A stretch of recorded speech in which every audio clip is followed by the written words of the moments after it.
and not leaving Mahomes time on the game. Like, again, David and I've talked about this before. When we had, what was the time on the clock when we got the ball back? We held them somewhere around 6 minutes, something. Was it 6 minutes? Yeah. Mm-hmm. And I was like, all they need is a 6-minute drive, kick a field goal, go home, score a touchdown, go home. And for some reason, just enough balance to keep, what's the defensive coordinator for the Chiefs? The Spags. Just a great defensive coordinator, but they did just enough that they didn't really know what's coming on a couple plays. Like, they were ready for pass, but they were obvious pass or whatever, but they mixed it up just enough that even though the run game wasn't working, they did have to cover that run a little bit. And like you said, Harvey, a little bit towards the end, there were a few lanes that opened up. So that opened up the pass game. And you're right. Bo Nix tonight, he talked about it this week. He was very unhappy with his own footwork. You could tell that he had worked on it. He was moving up in the pocket. He did scramble backwards and do that sort of weird throwaway thing a few times. He had another intentional grounding, which he's averaging like 1 a game, I think. But other than that, he had a very solid game. And you're right. The Broncos can beat anybody in this league if Bo plays like he did tonight. This is a really, really good football team when their offense wakes up. And by the way, last thing, that tempo thing, that sort of quick huddle thing.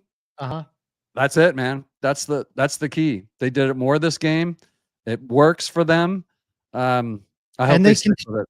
And they controlled possession. They controlled the clock. Yeah. It's finding that middle ground. They didn't put their defense in a bad spot. Yeah. I'm glad they went to it. I think that was a good, mini buy adjustment. And you're just seeing just seeing the best version of Bo Nix tonight was so big. It has me optimistic that hopefully he can keep building on it. Something he did last year too. It was rough the first 6 weeks. He comes off the mini buy and then he played his best football of the season. I was really much for the rest of the season. He played his best ball. Mm-hmm. Yep. Mm-hmm. So now the EPA's got to be good for this game, right? Hopefully. The what? The EPA. The EPA. Yeah. Sorry, I thought you said BPA, and I was like, oh, I'm not thinking draft right now. Yeah, I bet the EPA that won't best be player available. I won't be able to pull it up until tomorrow morning, but I would assume it's pretty good. Like, he didn't take negative plays. There weren't a lot of nothing burgers even in terms of like incompletions. Yeah. He'll probably be hurt because he didn't score, right? He comes away with 0 touchdowns. But he was ripping like high value plays on 3rd down. And that's the other thing I'd want to hit on. It wasn't like, I see Broncos fans hold up that Falcons game from Bo Nix a good bit as like this, oh wow, great quarterback. And like the stat line's awesome. But it was kind of just that Falcons defense sucked, and the screen passes the Broncos always run were going for like 80 yards because no one could tackle. And they did a good job offensively, but that wasn't like surgical quarterbacking or high level quarterbacking. He did everything to take what the defense gave him. They just gave him a lot in that game against this Chiefs defense, and frickin' Steve Spagnuolo just diced him up. And it's at the point now where, okay, he's done it in Arrowhead. Yeah, there's the other game against the KC backups, but even if you look at the 2 games now he has against KC's starters, like he's eaten Steve Spagnuolo alive, and that is a hefty compliment. I am so thrilled with what we saw from him today. Yeah. Oh, I did want to say this too. I want to credit Bo Nix, man, not putting the ball in harm's way. I know that, hey, 1 for 5 in the red zone, but Pat Mahomes, man, and I know we'll get to Jaquan, but I mean, he should have had 2 interceptions. Well, I guess it was on the same drive, but man, Mahomes, that's the Brett Favre in him coming out that some people can't comprehend, man. That throw made absolutely no sense, and I think it's the fact that we took that thing 89 yards after the pick 6 was taken off the board. It was just that was, I feel like, maybe not like the big momentum shift, but I think it gave everybody confidence, man, that they could really finish this game. Yeah. And I think winning this one is also just a huge monkey off this team's back. You know, they've been doing better recently against the Chiefs, but the Chiefs are still the bully in the league, let alone the conference, let alone the division. And now in the Sean Payton era, you have 5 games against the Chiefs, and the Broncos are 3-2. And one of those losses is, you know, an at the buzzer field goal block. And I think the other loss from 2023 was a 1 possession loss. Yep. Meanwhile, you've got 2 multiple possession victories, one of those against backups, but still, it's a new era in terms of the Broncos' ability to match up with the Chiefs. And so that'll lead me into the second part of our improvement meter. How do you guys feel about Sean Payton after this one? Mike, why don't you go first? Okay. Clearly stock up on Bo.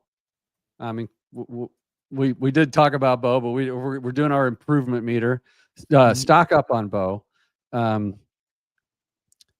Shout out to Sean Payton. He only got cute once with the RJ Harvey toss back pass to Bo Nix that could have cost us the game on the first drive. I don't know what. Yeah, I mean, we were in scoring position. You're rolling down the field, and he pulls that when 2 runs would have got him a first down. But yeah, I'm stock up on Sean. I felt specifically the offense again with the 24 passes, 21 rushes. He fought his apparent urge to pass get pass happy. But he drew up. I loved his plays tonight, especially in the passing game. I don't really know enough about the running game to critique, to get deep into it. But his passing game was really well designed, and they were running a little bit of zone on him tonight, too. Zach, and did you see that? And Bo generally struggles against that, and I saw some route concepts that obviously Bo looked really comfortable throwing. He knew where he was going to go with the ball fairly quickly, and then he pulled the trigger. It's weird. He holds, like these little where the back leaks out. A little, not quite a full on whatever the big screen. The wheel, not like a wheel route, but like just Quick a leaking route. Quick route to the running back. He tends to look at him and then think about it for a minute and then throws it as soon as the guy's about to get tackled. Like that's another thing Bo needs to clear up, because when it's 2nd and 8 and the guy's gonna immediately get you a first down or 6 yards, just throw it to him and be done with it. But his confidence on that beautiful ball to Franklin over the shoulder down the sidelines late in the game or earlier in the game was fantastic. Well, as an NFL pro pass. So yeah, I could sit here and ramble about Bo all night. I'm going to go back to Sean. I'm going up on Sean tonight too. I thought it was a well-coached game, and he took out a ref for us. So Zach, you can consider that a win as well. Absolutely. David, where are you at on Sean Payton's performance tonight? Yeah, man.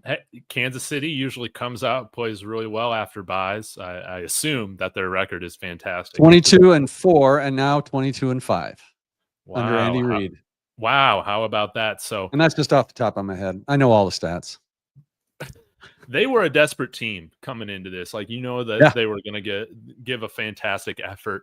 Yep. And the biggest thing that I want to credit Sean Payton with, it's what we've seen all season, is that this team is just resilient, man. So it didn't matter. Like, again, those dumb calls on Riley Moss, the push-offs, man, what's going on? They're not letting Jaleel McLaughlin, he's actually breaking a tackle, and we can't even get the yardage from that. But this team had a short memory, man.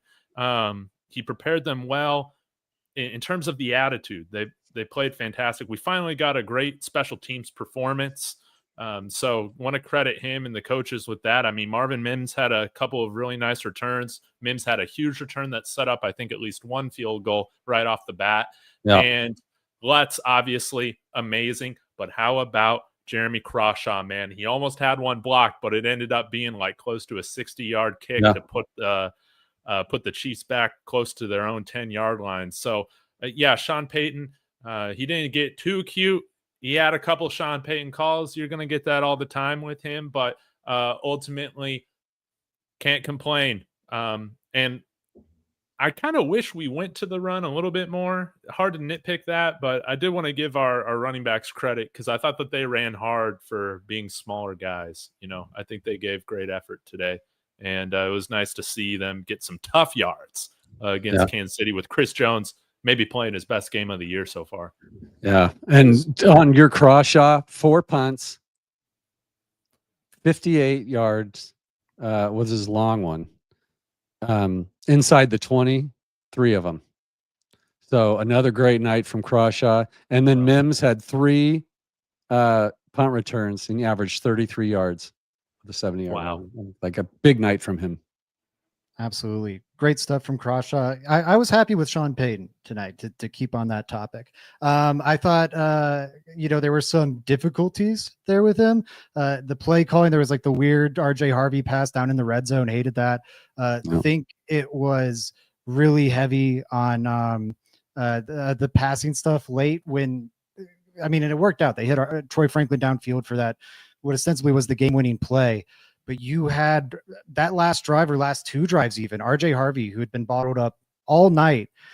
You saw the line, I think, more than anything, just beating up on a tired Chiefs defense. They were getting 4 or 5 yards on the ground pretty consistently at that point. Yeah. And, they go away from it on 2nd and 6. It's a bad incompletion. And then you're looking at that 3rd and 6. And it's like, well, you got to throw it again here. Mm-hmm. Worked out. He hit Troy Franklin. Awesome play by everyone involved. But also, considering the game we saw from Troy Franklin, everything could have gone perfectly right on that play, and it could have bounced off the 11 on his jersey. So that's true.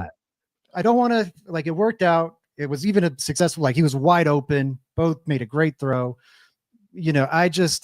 There are some moments where it's like, now the run game is working. I was fine in the first half with them being so pass heavy because I think everyone saw it. The run game was being absolutely bottled up, but Bo had it today. And so I think that's good coaching in that moment to go, hey, we got to have a pass heavy game plan here.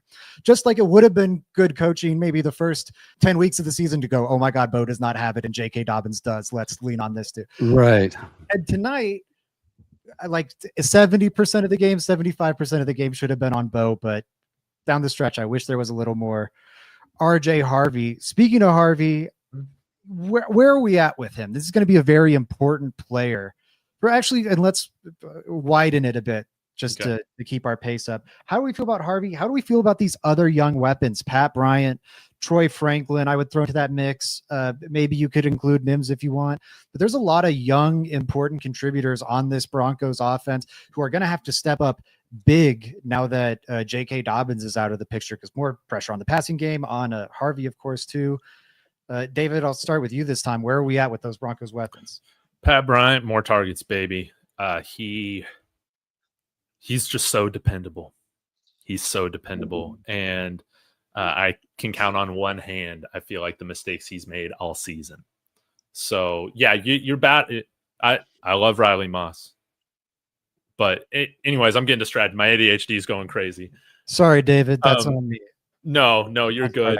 Troy Franklin, up and down. But to me, he's like a streaky shooter, right? You remember J.R. Smith when he played for the Nuggets, man? He's kind of like J.R. Smith. Like when he's on, he's on. When he's not, he's not.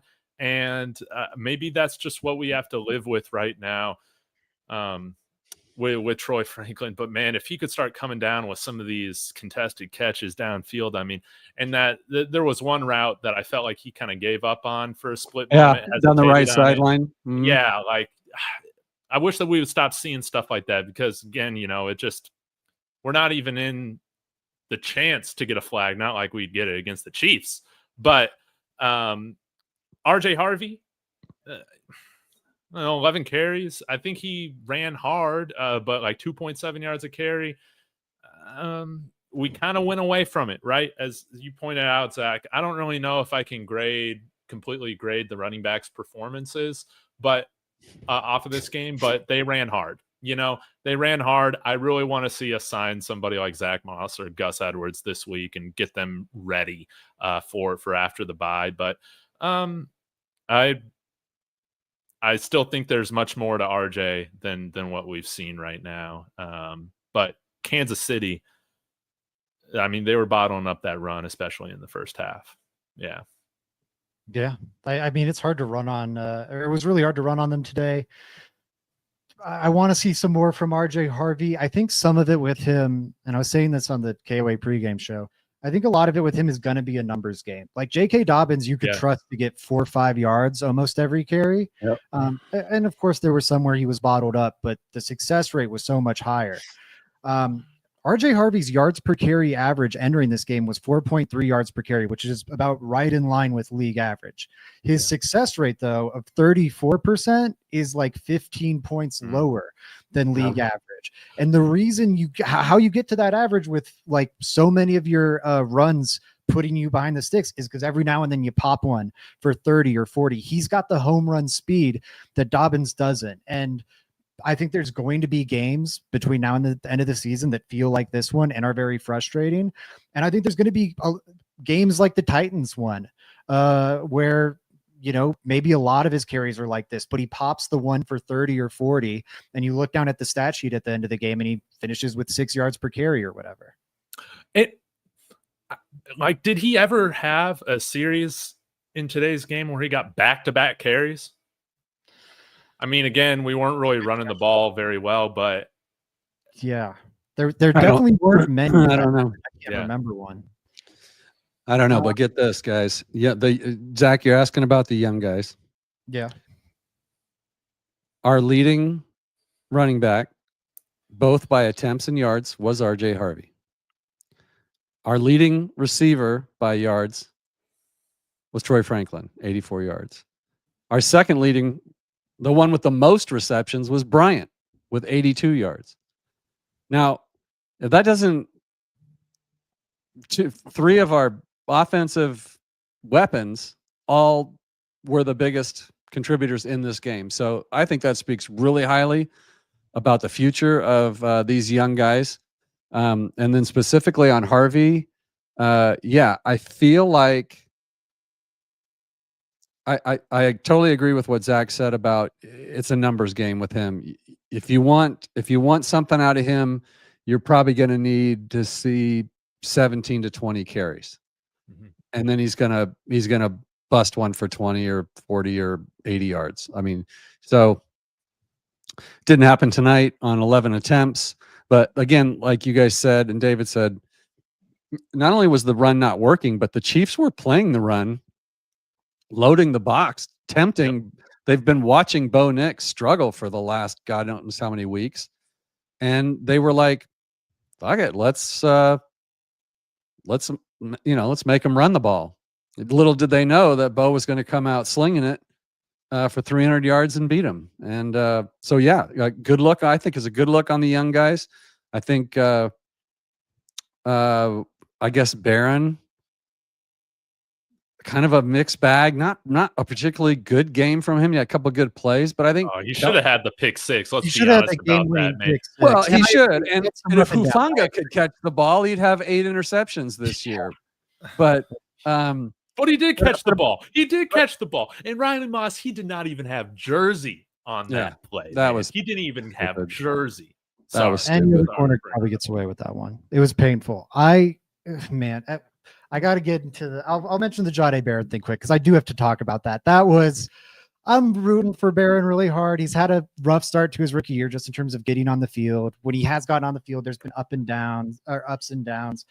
And tonight was no different. I think he got burned some. I think he had good coverage on some plays.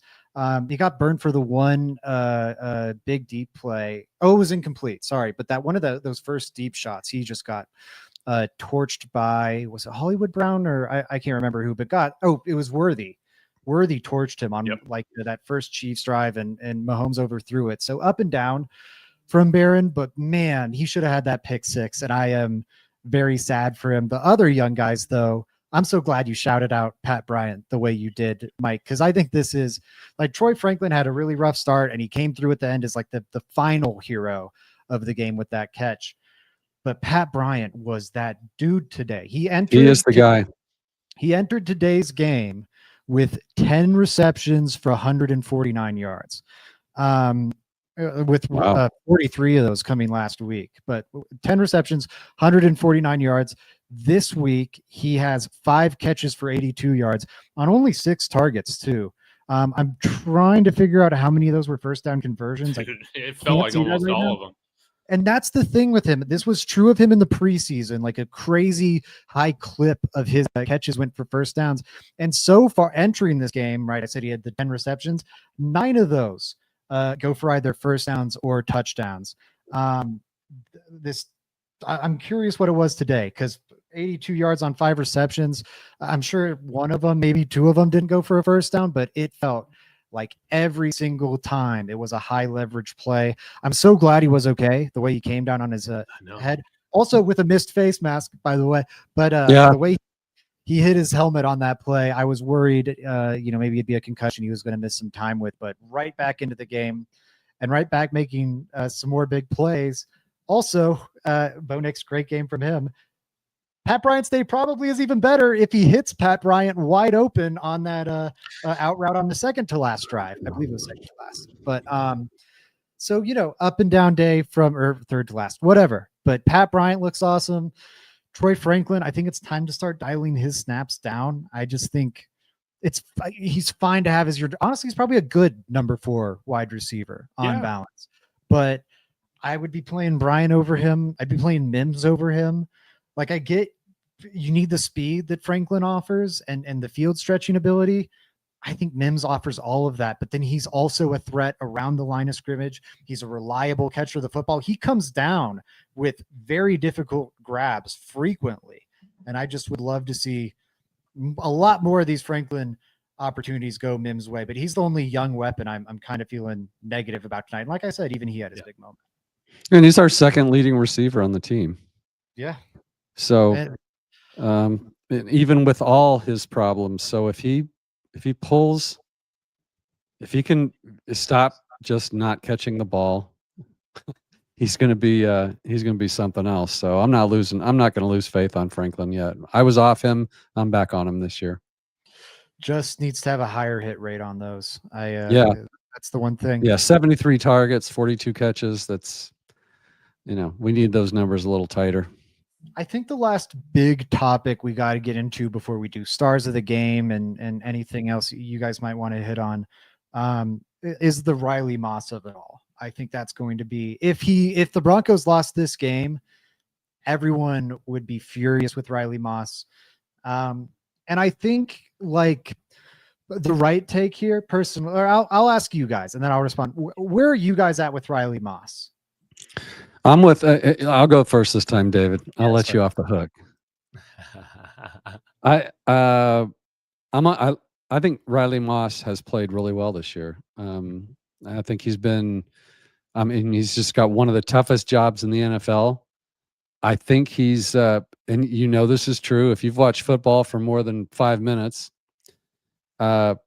people get reputations in this league, and eventually, if you get a reputation for pass interference, for instance, in this instance, you get called. They just assume you did it. Like, so it's almost like they're targeting him. I'm not saying they are. But having said that, his penalties come at the worst frickin' time. And I tweeted this out early in the game that Andy Reid's game plan early was to just throw deep against Riley Moss. And you're either going to get an incompletion or you're going to get a penalty. It's the worst thing that's going to happen. He's not going to pick it off. That's what's going to happen. And it worked for a while because they had to open it up. So where am I? If the big question is where am I at with Riley Moss? He's got a really tough job. He's a really good football player. Not great, but good. And he's got that legend, that reputation out there, and they're going to call him You know, some guys never get called for penalties. They call him any chance they get. So, Yeah. but I thought I didn't think he had a great game tonight. Like, I didn't think he played all that well tonight. But again, I didn't watch, you know, I don't watch all that stuff until I rewatch the game. But I mean, I don't know how many passes did he allow tonight? I mean, what kind of game did he have? Do we have that information yet, or do we not? Come out till later, but I thought I'm with you. I thought it was an up and down game from him. I think, or David, what's your response to this? Dude, I maybe I'm going out on a limb here, man. Those calls were BS, man. I liked how Riley Moss played in this game, but this is the reality.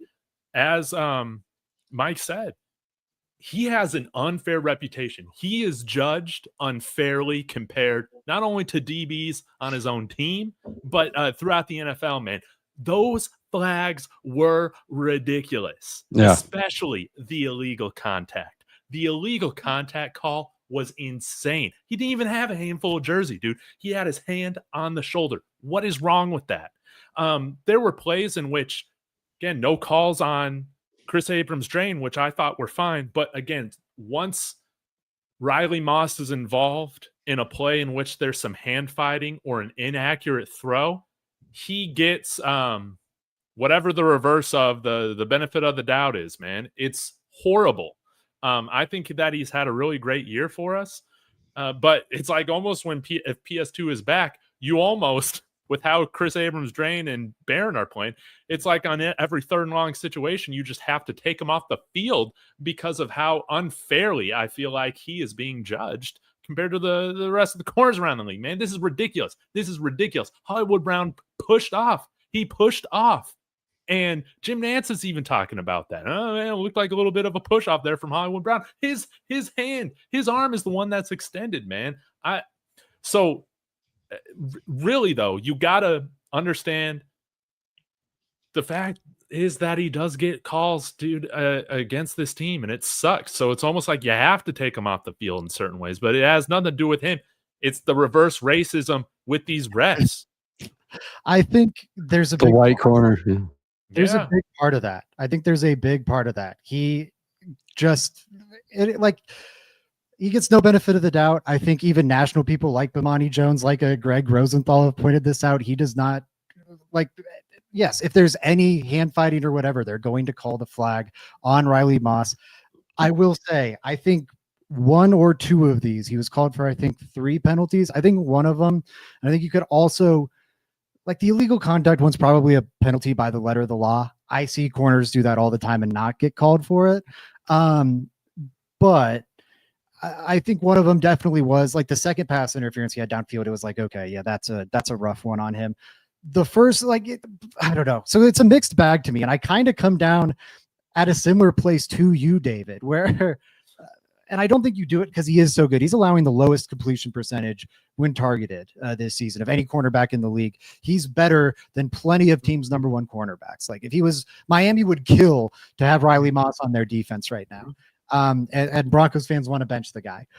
But there is an element to like, man, if I was a team playing the Broncos and I get a 3rd and long ever, I'm just calling deep play to Riley Moss. Yeah, that's what I'm saying.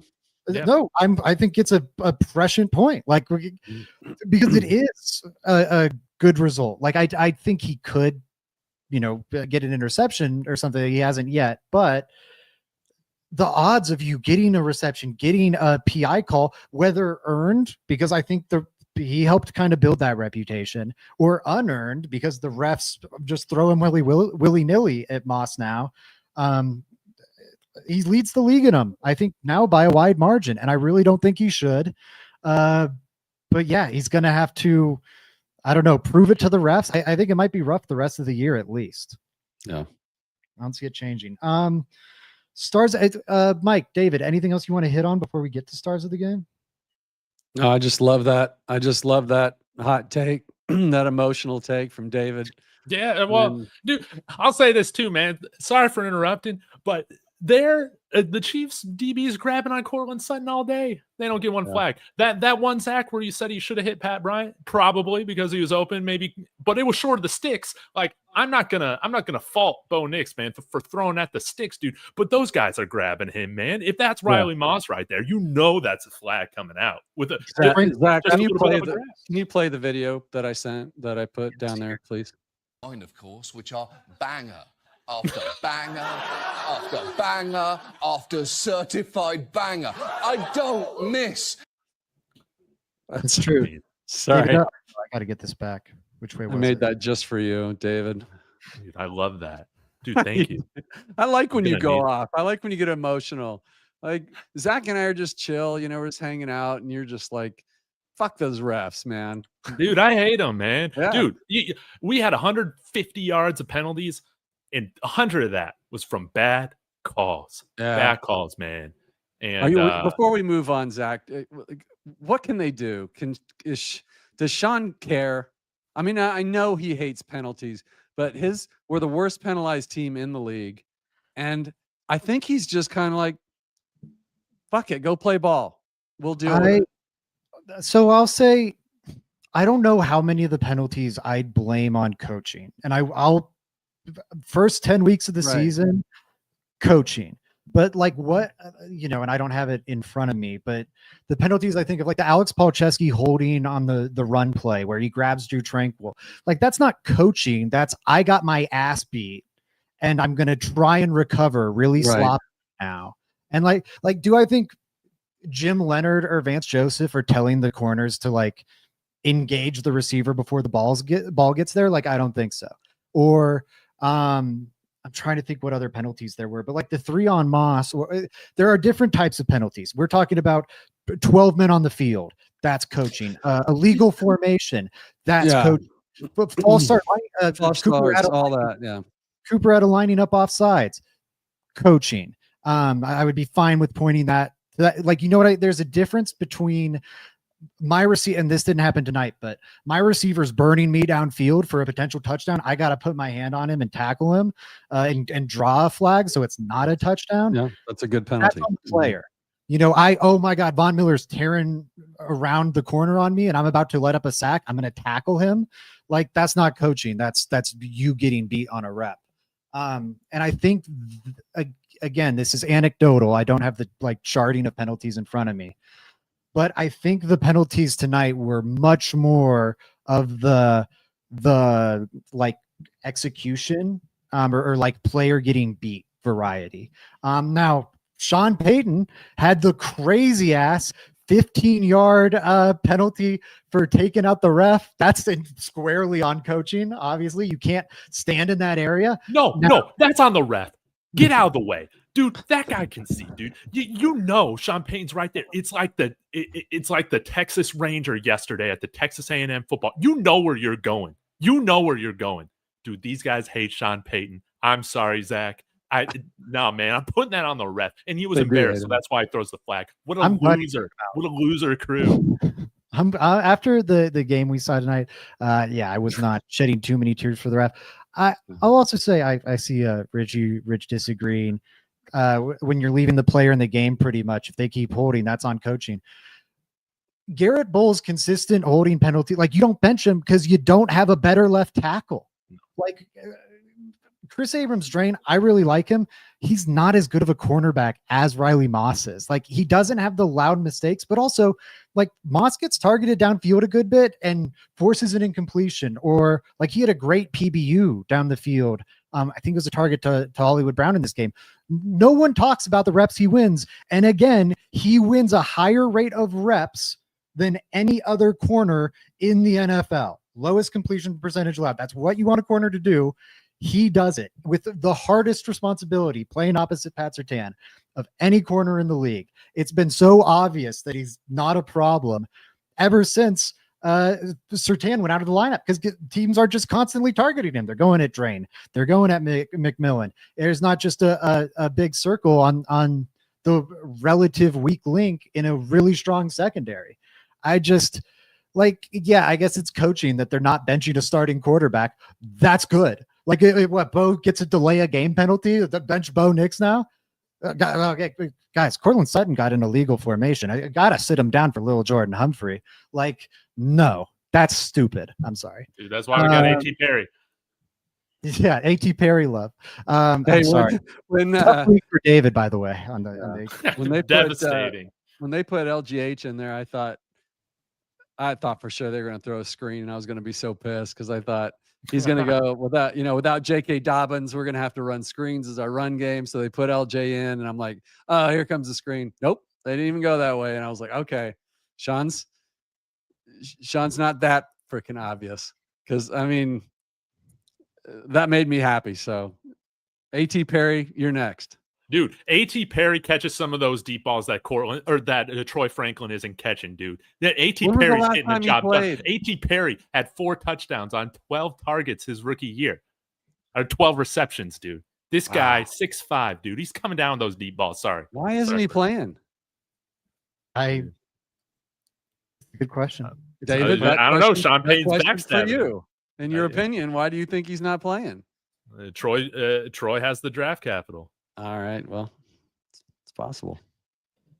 Okay. By the way, we just ground the show to a halt just then. No, I gotta say, while we're settling sports, screw Tony Romo. I'll do a little company man stuff here and throw Tony Romo under the bus at the same time. If you're like me and the experience at this point of like listening to a Tony Romo broadcast, Broncos game or not, is like painful for you. And there's other announcers too that I think are really bad out there. Like, I don't love Trent Green. I like anyways, if you don't like whatever announcer is going on with the Broncos game, I think it's called syncmygame.com. I'm pretty sure SYNC, syncmygame.com. You can sync your broadcast up with the radio broadcast, so you'll have like the Dave Logan call, but you'll still be able to watch it on TV, and it'll sync it up for you. That's the whole point of it. Sounds like we need a sponsorship for this game from Sync My Broadcast. That's something that we need to DM him, Zach. I'm gonna call up iHeartMedia, be like, hey, give me an extra bag. But I think that's because I was watching it from KOA today. I didn't have to deal with the Tony Romo broadcast, and I think my experience was much better. I can't, dude. It's insufferable. He's really declined. His whole shtick was like, I just retired, so I know the NFL and all of its plays, and now that shtick doesn't work anymore because he's further removed from the NFL, and it's terrible. That's a great point. I hate it. Anyway, sorry. I grounded the show to a halt. Let's go to. Are you guys ready for stars of the game? Am I missing? Yeah, let's go. Let's do it. There's a lot of the game. You know what? I'm gonna throw to David first, just to screw up Mike's plan he was telling us about pre-show. Oh man, well, I'm gonna stick with the plan, man. Shoot, man. Let me go here. Sorry, 1 second, guys. This is I need to adjust. I need to adjust. Oh, Mike, I was kidding. Did you actually? Don't leave. Oh. Okay. Oh, here we go. I need to put on my horse head. Oh, you guys got on. Bo Nix, dude. Everybody tried to say that he was a bust, that he sucked. Okay, yeah, he's overthrown some things. He can have happy feet some games, man. He settled down. He was absolute money. An 89-yard touchdown drive, right? Was that the one off of a Patrick Mahomes red zone interception, by the way? Oh, my God. No interceptions for Bo Nix. He was absolute money. Another game-winning drive, a fourth quarter comeback, and, third down conversion after third down conversion after third down conversion, guys. We were 7 of 15 off a third down. I think the Chiefs were like 30% on third down. Suck it, dude. Bo Nix was way better in the clutch situations, and you know what? He didn't get faulty flags either, man. He made the plays. Bo Nix, franchise quarterback. He showed it.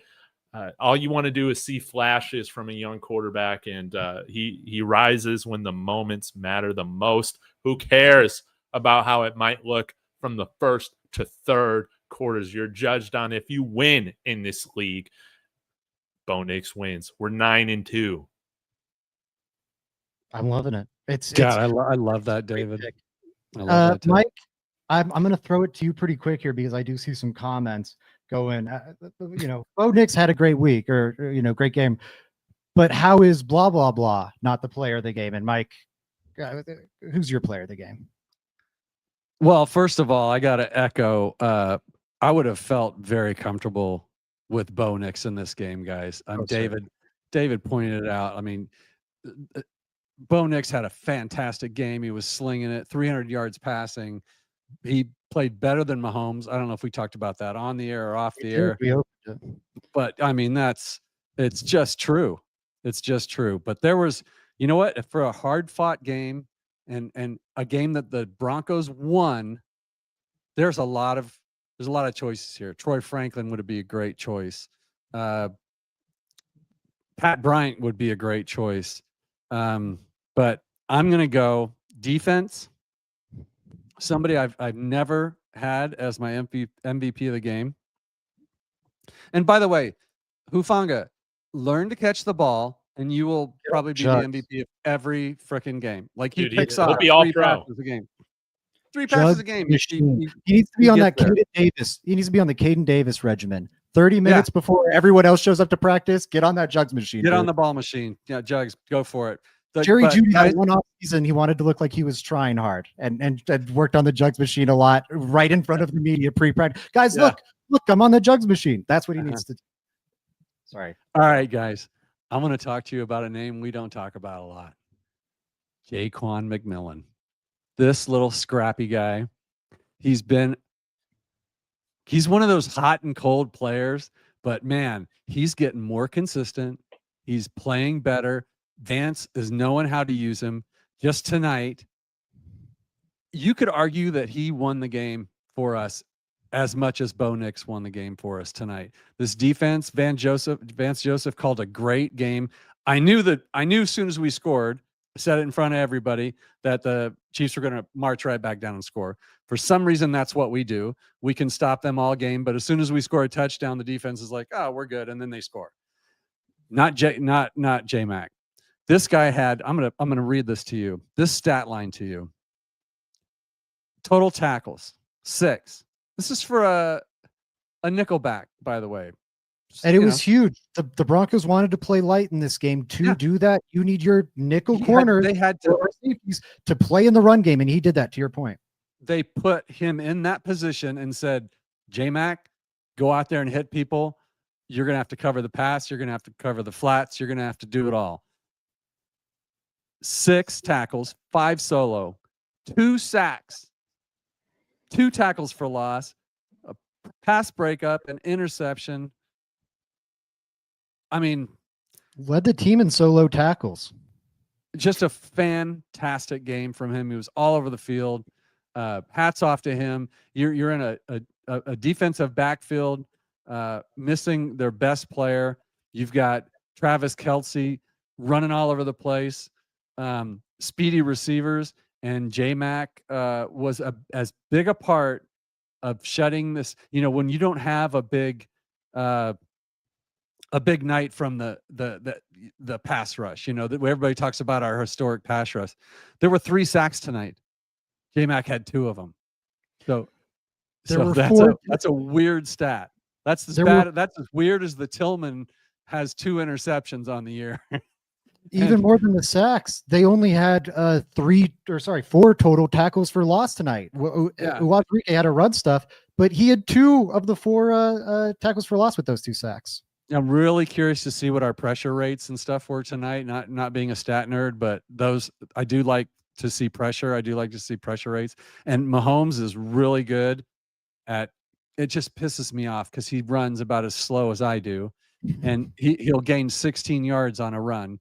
And I just hate that.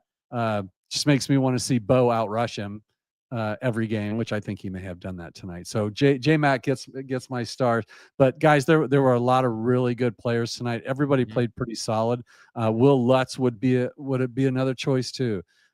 Big Nuts Lutz this year has just been money for us. He's won, I think, 5 of these 9 games. Lutz has won for us. So yeah, Lutz has been mostly money this year. A couple moments, but mostly money. Hit the big 50+ yarder. I think that was great. And I love the Jaquan call out. He was amazing this game. That interception should have been even more valuable than it was, but we had the aforementioned penalties. Stupid penalty. Mm-hmm. Might be more complimentary towards him if he does get that set up on KC's 40. Maybe that drive turns into points. Just great game from him. The interception he had. Okay, I was looking at the wrong stat line. Had the pass defense, which I guess was the interception, but great game from Jaquan, his best game of the season. Making life hard on Jahdae Barron for sure as he tries to get into the lineup, but good problem to have on that front at least. My star of the game, and we also talked about, or sorry, you go, David. Say what you want about Jaquan. Oh, I wasn't going to say anything. Oh, my bad. I thought I was. He hates Jaquan. Yeah, he hates. Although restricted free agent next year, so hey, he'll be back next year, which is awesome. I'm very curious to see how they handle that tender. They're going to extend some, not to get too nerdy, but they're going to extend some tender of some kind. You don't just let that guy walk.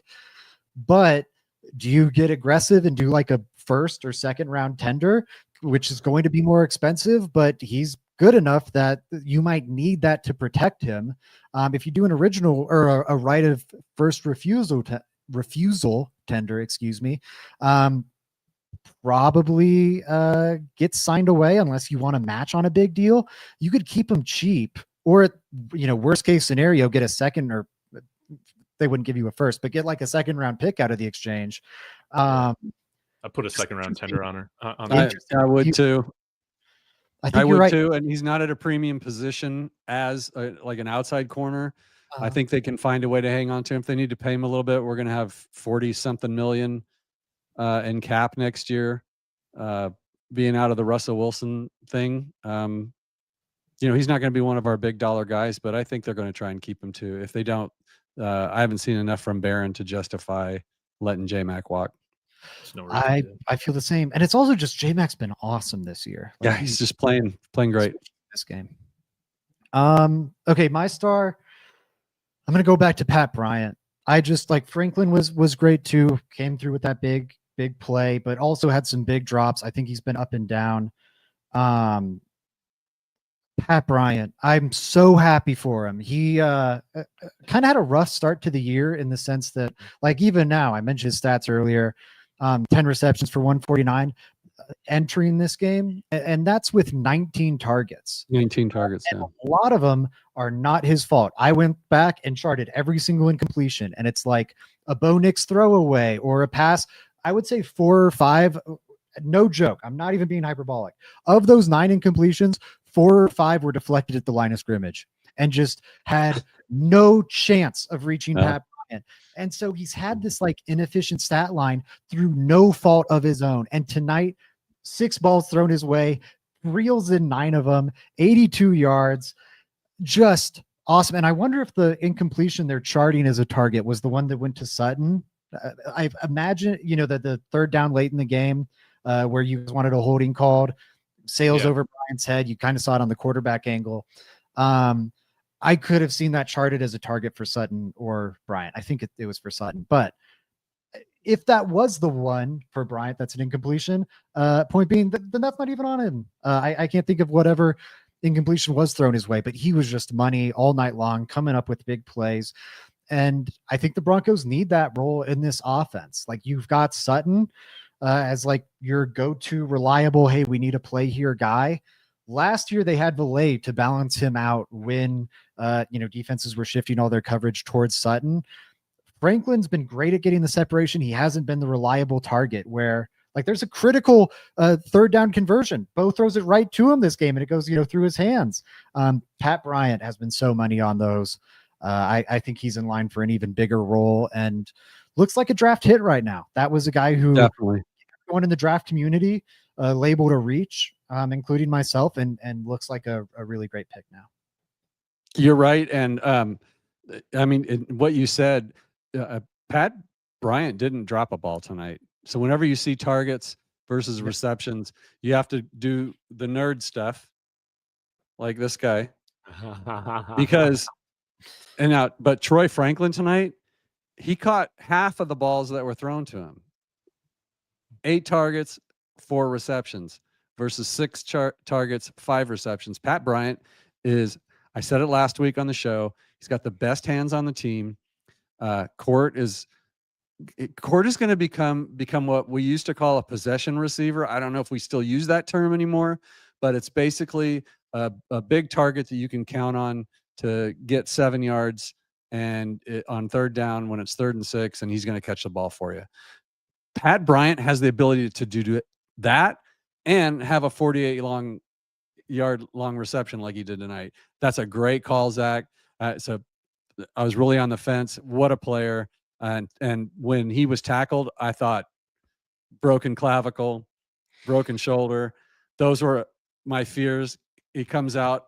I was so happy that he wasn't injured, because I think that he's just going to get better. He's going to get more targets, and he absolutely deserves them. And also, Ingram had kind of a game tonight. So thank you, Evan Ingram. He was involved, which is what you needed. What's that? He was involved. Yeah, he was involved. Five targets, 4 catches. He looked like he was kind of healthy and trying to make some plays. So welcome back to the team. If he could just do that on a consistent basis, like it would be a disappointment relative to I think what we were expecting, and just from that signing in the offseason, or even after the preseason. But yeah, it needs to be like something. It's been so rough up until this point, and with Ingram, he's giving you nothing as a blocker. So it's just whatever he gives you as a receiver. And like that Raiders game where it's like, my God, dude, catch the ball. Killer. I hope we get tonight's version of Evan Ingram the rest of the way. I think that'd be nice. I do too. And you know what? The off season is such a great time when we hopefully we get together in the off season and we're talking about this stuff, to go back after we've been able to look at the season and really find out, is it Ingram? Is it the offense? Is it a combination of the two? Because the tight end usage on this team kind of seems like they're not running a tight end heavy offense. It doesn't look like the primary receiver is the tight end very often on the plays. Now that says something to me. Like, he had 5 targets tonight and he caught 4 of them. And, he had 36 yards after the catch. Yeah. Troutman baby. had a catch too. Troutman and I catch and run. Nice to see that from the tight. Like you said, they've gotten really nothing there. I like this Dennis comment to give me one last kind of closing thought here. This game comes with no J.K. Dobbins, no PS2, and no Singleton. And I just think, and I'll mainly focus on the PS2 part. Also, not having Nate Adkins, to our point about tight ends, he is a sneaky, very important part of this offense. He's a good player.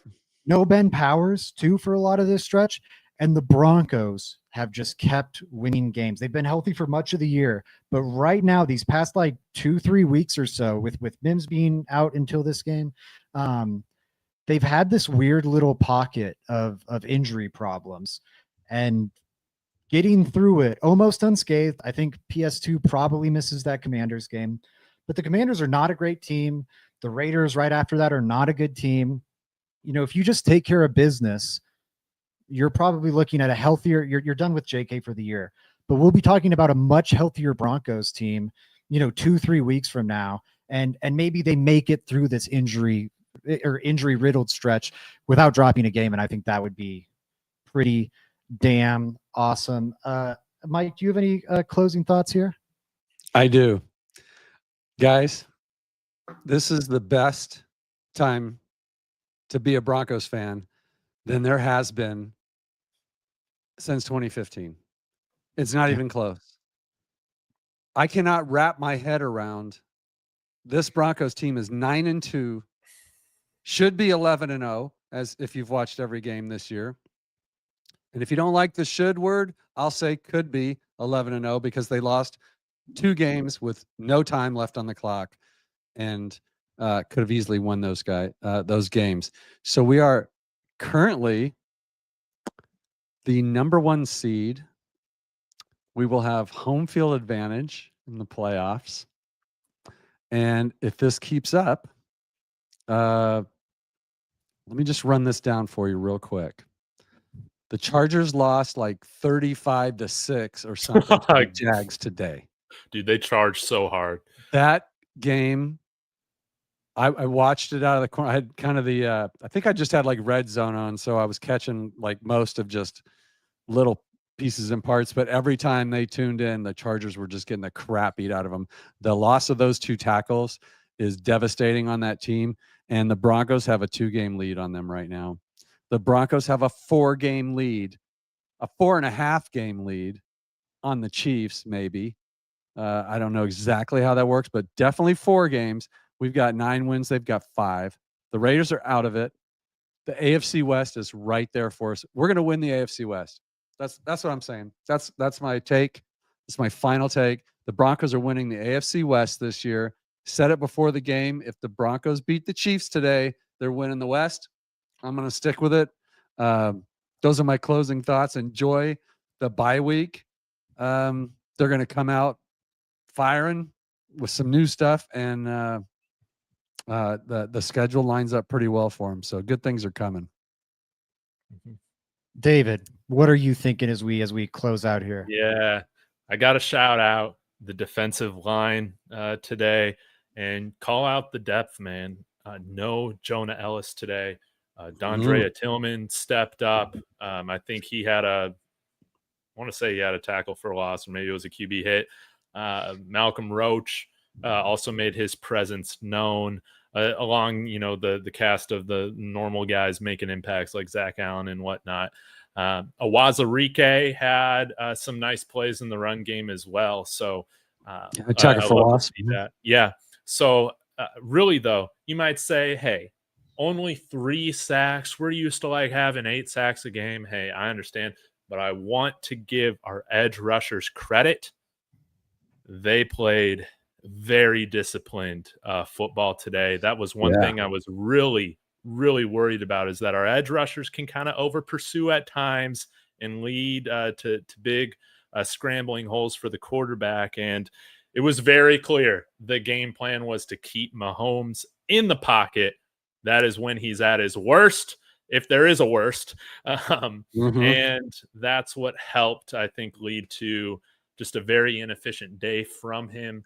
There were very few times where he got outside the pocket and was able to make plays. You know what? That's such a good call out, because I wasn't thinking about that, but there were a lot of times where pressure came and Mahomes did what he does so great, just escaping and extending the play, and creating an opportunity downfield. And it's not to say that he didn't create any of those, or successfully create any of those, but he created at least a lot of opportunities. And it felt like every time he did, either the pass rush finished the play or the coverage downfield held up, and that's just so freaking hard to do against Mahomes. That's why he's been the unstoppable force he's been for so many years. And I'll just kind of build on what Mike wanted to close with, which is this team is probably winning the AFC West right now. Like the Chiefs are pretty out of it. Their biggest competition for that throne is going to be a Chargers team that is very, very, very beat up right now. And it's a cool place to be. It's a place Broncos country hasn't gotten to be in a long, long time, where it means you're going to get a home playoff game. But it also means I'll focus on the Broncos. You'll get a home playoff game, and the rest of the way, we're going to be talking about seeding, which has not been a thing in Denver since 2015. Yeah. 15, it was huge to get that 1 seed, and it was a big conversation point. Ever since, it's been, man, it'd be nice to make the playoffs. Man, it'd be, even entering this year, it'd be great to make the playoffs. Maybe they can get a win. And now we're going to be talking about, what are those first playoff matchups looking like? What is the tournament in general shape? Who could that second matchup be against? Could you get multiple home field games? Could you get that 1 seed? Because now in the 7-team format, it's very much in play. And the 14-team format, that 1 seed is crazy valuable. You get home field throughout. You get to play 1 less playoff game than everyone else. It's a game changer. And the fact we're having those conversations about the Broncos really quick, fun time for Broncos country. That's happy. But you also get to spoil it for your rivals. And that's great too. The Chiefs have been the juggernaut they've been, making the playoffs every year but 2 since Mahomes became the starter. And on those 2, they were in the AFC Championship, knocking on the doorstep of making it to those games. Like one of those is the D Ford offsides game where they lose to the Patriots, and then you get the nail biter against the Bengals. Mm-hmm.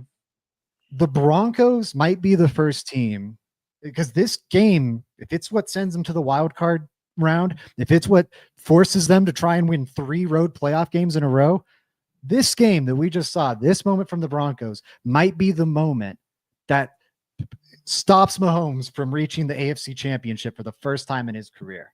And I think that's pretty sweet as well. Anything else? Or yeah, promo where they can find more of your work, fellas, and then we'll sign off. Well, first of all, last thing, the Broncos, am I right? They've won now 10 straight games at home. Yes. It's either 9 or 10. I think it's So 10. I was just thinking you meant in general, but yeah, about 10 is right. 10 straight home wins. Home field advantage is back in Denver the way it was in the Elway years. We just didn't lose at home. Tough to beat at home.